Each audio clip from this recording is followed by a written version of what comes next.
देहाती समाज, एक गांव में एक मां के 4 पुत्र थे। बनी घटना देहात की। जो सबसे छोटे वाला था 20-22 साल वाला, उसको अचानक कुष्ठ रोग हो गया।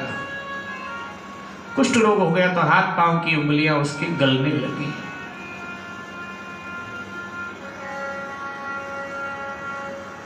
उस समय अशिक्षित समाज, गांव वालों ने पंचायत बुलाया और कहा कि देखो, उसके तीनों बड़े भाइयों को, उसके परिवार को बुला और कहा देखो, तुम्हारे छोटे भाई को कुष्ठ रोग हो गया, इसको गांव से बाहर निकाल दो, अन्यथा तुम लोगों को भी होगा, परिवार वालों को भी, पड़ोसी को और सारे गांव को हो जाएगा। अब ये अशिक्षा, अंधविश्वास सबको हो जाएगा। तो इसलिए उसको गांव के बाहर कहीं दूर झोपड़ी डाल दो खेत में, वहीं दूर से रोटी पानी रख आया करना और वहीं रहे जब तक जिंदा रहे वहीं। ये पंचायत में प्रस्ताव पारित हो गया और तीनों भाई तैयार।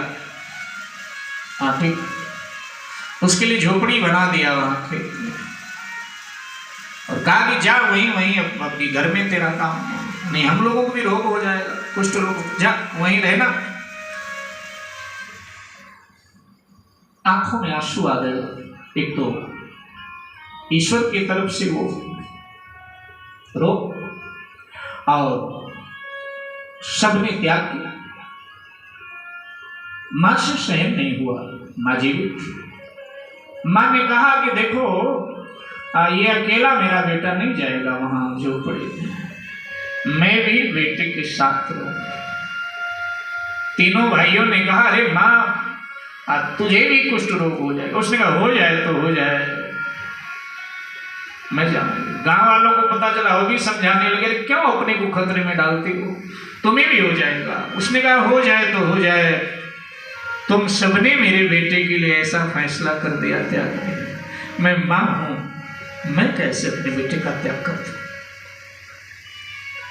मैं अपने बेटे का त्याग नहीं करूंगी।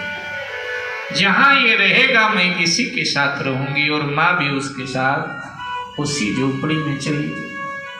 बोली तुम लोगों को भोजन देने की जरूरत नहीं, मां साथ है तो मां ही बनाएगी, खिलाएगी, उसको मरहम पट्टी करेगी, सब करेगी। 1 वर्ष बीत गए, संयोग से उसका जन्मदिन आ गया। तो हमेशा जन्मदिन मनाया जाता था धूमधाम से, सत्यनारायण भगवान की कथा होती थी। आज उसने कहा कि मां, आज मेरा जन्मदिन है। रोने लगा कि मेरे जन्मदिन पर आप मेरा मुख चूमती थी और मनुहार करती थी, लेकिन मां आज मेरा मुख मत चूमना, वैसे इतने सेवा करती हो, कहीं तुम्हें रोग ना हो जाए।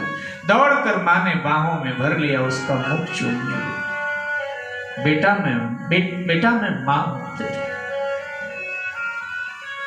मैं अपने प्यार से तुझे वंचित नहीं रह। आज सत्यनारायण कथा अगर पंडित जी मान गए, यहां आने के लिए राजी हुए, तो यही झोपड़ी के बाहर खेत में मां गई, पंडित जी से निवेदन किया। गांव वालों ने मना किया, पंडित जी क्यों जान जोखिम में डालते हो, लालच में मत पड़ो।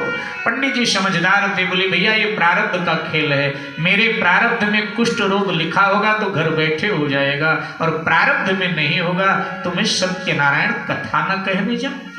हाँ, भगवान की कथा मैं अवश्य जाऊंगा। और पंडित जी ने आकर सत्यनारायण कथा कही, माने जन्मदिन। खैर कुछ दिन के बाद वो बालक दुनिया से चला गया, लेकिन माँ फिर झोपड़ी में ही रही। उसने कहा मुझे गांव में नहीं रहना। तीनों आए, अब तो माँ चलना है, अब मैं यहीं रहूंगी। मेरे बेटे की अर्थी झोपड़ी से निकली है तो मेरी भी अर्थी इसी झोपड़ी से, इसी को मेरे भाई बहन मां कहे। इसीलिए शास्त्रकार लिख देते हैं कि सादर भले ही मिली एक मां,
नहीं माँ, आपने सभी बेटियों को अपने बुलाया, मुझे बोलती नहीं नहीं बेटी, मैंने नहीं बुलाया।